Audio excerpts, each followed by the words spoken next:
It is Thursday, March 13th, and President Trump announcing his new tax plan, sending fireworks through the Dem party. Dems completely flabbergasted how to respond to this. Trump's big, beautiful bill that's coming, he wants to include zero federal income tax for the middle class. Middle class, no tax. We're going to show you also Gavin Newsom moving deeper and deeper into the doghouse. The View, the hosts on The View this morning lambasting him, calling him a despicable person. Gavin Newsom. We'll show you that. Also, Dems moving to shut down the government, force a pause in Social Security and Medicare. Imagine that. The Democrat Party trying to shut down Social Security. This is happening. And more stories as well from around the country. But before we get started, thank you for liking and sharing these videos. It really helps out the channel. And consider subscribing so you don't miss these regular updates. So today's day 53. President Trump's been back in the White House for 53 days. And well before that, before he even won in November, we've been reporting Trump's ultimate goal, his end goal, is to switch the U.S. from an income tax system back to a tariff-based system, meaning our country doesn't earn the bulk of its revenue from taxing us, taxing its own citizens, but instead taxing them, taxing everyone else, non-U.S. citizens, vis-a-vis tariffs.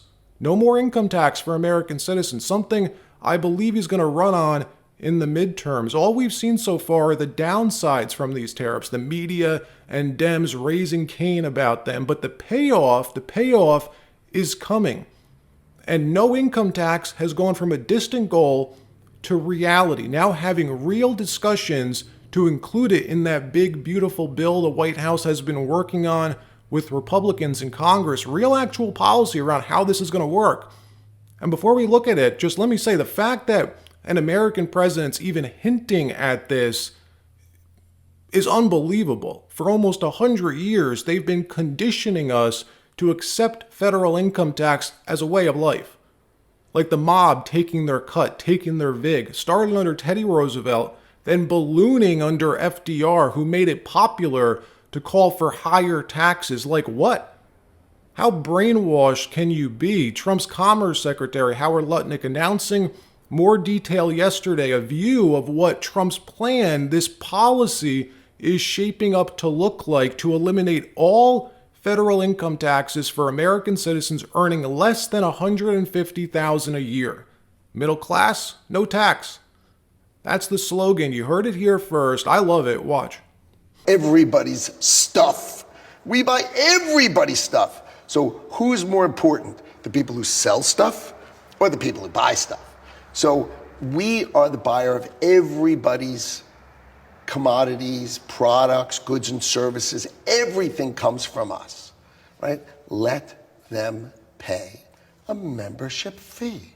We all understand that model. Let them pay. How about we, you and I, and every single person we know pay less? How about no tax on tips? How about no tax on overtime? How about no Social Security? How about all those things? These are the kind of thoughts that will change America. I know what his goal is. No tax for anybody who makes less than $150,000 a year. That's his goal. And that's what I'm working for. So you're saying when it looks chaotic and unpredictable from the outside, that there actually is a master plan when it comes to these tariffs? It is not chaotic. And the only one who thinks it's chaotic is someone who's being silly. He said reciprocal tariffs. Nobody expected him to announce 50% tariffs this morning. He needed to break some guy in Ontario who said he was going to tax American energy 25%. The President of the United States in the White House says, "Oh, no, you won't," and breaks him. Breaks him in what? By a tweet and a truth. And you think that's chaotic? You know what I think that is?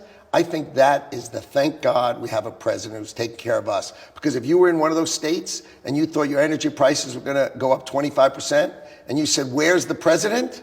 and all of a sudden he came down like thunder to make that end, you'd say, cool. I'm glad that's the guy in the White House. And that's what we've got. Dems and the media having a conniption over this, pretending it's not happening. Middle class, no tax. That's so great. Not even entertaining it or discussing it because they can't. Their go-to rebuttal for 100 years has been Republicans want to give tax cuts to the rich. Well, no more. 150 grand or less, you pay no tax. That's 99% of the country, 99% of both parties' voters. So why then are Dems opposed to it? Because they've spent 100 years transforming this country, folks, convincing the American people that taxes are good, that we must pay the government our money, that somehow it's noble, it's right, while they use it to enrich themselves. They tax us, they use it for themselves through these NGOs and everything else, all these cutouts that we're now seeing through Doge. It's insane. In another story, California Governor Gavin Newsom taking heat over his new podcast and continuing to lose support from his own party. First hosting Charlie Kirk last week, which sent Dems into a panic. Well, yesterday hosting Steve Bannon, which caused their heads to explode. The hosts on The View this morning losing their minds, completely disavowing Gavin Newsom, calling him a despicable human being for simply having a conversation with someone. These are who these people are. You're not allowed to even talk to someone on the other side. And look what's happening here, right? Somehow I'm defending Gavin Newsom. I don't know, could that be his plan all along? Watch what Sonny Austin said this morning about Governor of California, Gavin Newsom, and where he stands in their party after this. Watch. I think this is a poor strategy for Gavin Newsom. I actually did think that he was one of the leaders that would come out in terms of 2028. I remember watching his annual State of the Union address in California, and he criticized Republicans, and he promoted California as an antidote to the poisonous populism of the right. Now he has a Steve Bannon on the show who's saying, you know, you're going to get to populism. There's a long road. He gives zero pushback there. He gives zero pushback, as Sarah pointed out, to really what is a slur against Senator Warren, a sitting senator. He gives a platform and normalizes, in my view, an election denier and someone who is the person who is behind Project 2025. And I believe that, you know, if you are going to be a public servant, you better be unapologetically authentic, because voters can sniff out inauthenticity in a second. And I thought that that was one of the most inauthentic things I have seen Gavin Newsom do. Wow. I'm terribly, so you don't believe in the let them hang themselves theory? No, I'm terribly disappointed. I think you meet energy with energy, and what he did was he showed his pretty white teeth and his cute face and did nothing other than that, and I think it's despicable. One thing's clearer than ever. This man wants to be president more than anyone I've seen, and this really was a smart strategy for him. It pivots the conversation away from the LA fires, away from all his failures as governor, and pits him in the middle between both sides. The more this happens, the more you'll see conservatives begin defending him. Whenever the left-wing mob attacks someone for free speech, the right rallies around them for good reason. But this, whether intentional or not, may be the best thing he could have done, politically speaking. Next thing you know, his approval rating starts rising. When you think about Gavin Newsom, it won't be how terrible a governor he is.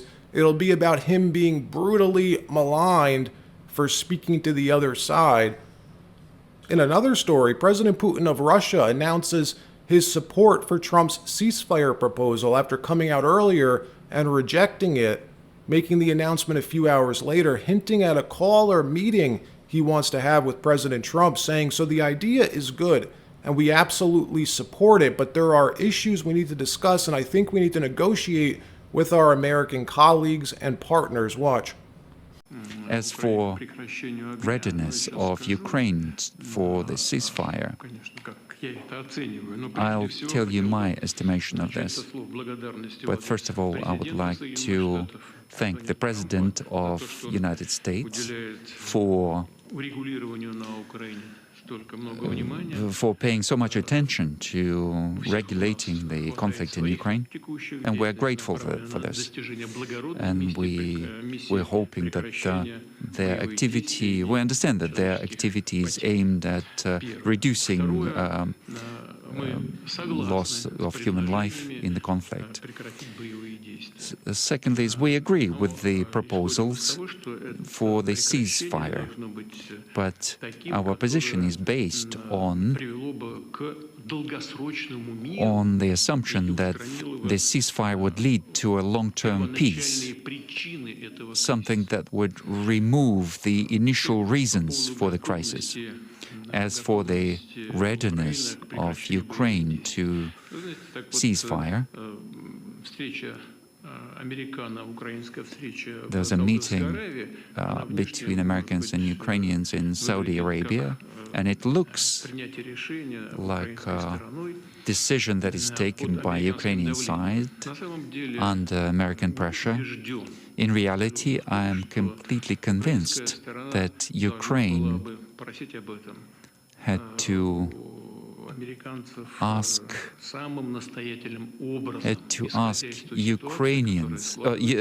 Americans insist on this based on the situation on the ground. In another story, the Democrat Party now working in unison to force cuts and a complete shutdown of Social Security, Medicare, Medicaid, voting no to fund the government. Republicans passed a clean CR this week to keep the government funded. Remember that big CR from a few months ago that Mike Johnson tried to slip through with the Democrats? That was 1,500 pages. This is 99 pages. It keeps government spending more or less at the same level, but it's a clean CR. There's no funny business in it. This bill fully funds Social Security, Medicare, Medicaid, fully funds it. Keeps the government open. Republicans passed it in the House with almost no Democrat votes. Then in the Senate, Chuck Schumer corralling his caucus, all of his members to vote no, which means the U.S. government could very well shut down. Democrats voting no to fully fund Social Security. Why are they doing this? Because they want to run on Trump and Elon cutting entitlements, even though they're not. The White House confirming this yet again after the media has been purposefully playing that deceitful edited clip of Elon saying Doge will look into waste and fraud in Social Security next. Watch the clip they keep playing, using this to then say, see, we told you, they're cutting Social Security. Watch. I mean, the waste and fraud in entitlement spending, which is most of the federal spending is entitlements.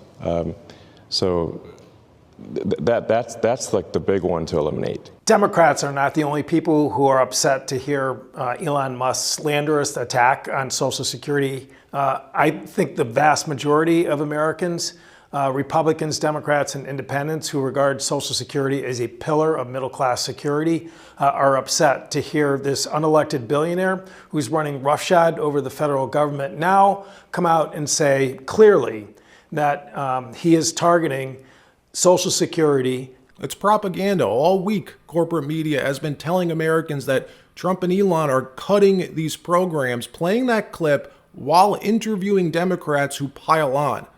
And the networks aren't correcting them. These networks know it's a lie. The anchors know it's not true, but they do it anyways. The White House saying in a statement this morning titled Fact Check, President Trump will always protect Social Security and Medicare. That instead of pushing for cuts to Social Security and Medicare, Musk was talking about removing fraud and waste in entitlement spending. Meanwhile, Dems are actively voting to shut down the government and cause a real cut, a real pause in Social Security, in you receiving your Social Security check. All right, that wraps up this episode. Like, subscribe. We'll see you next time.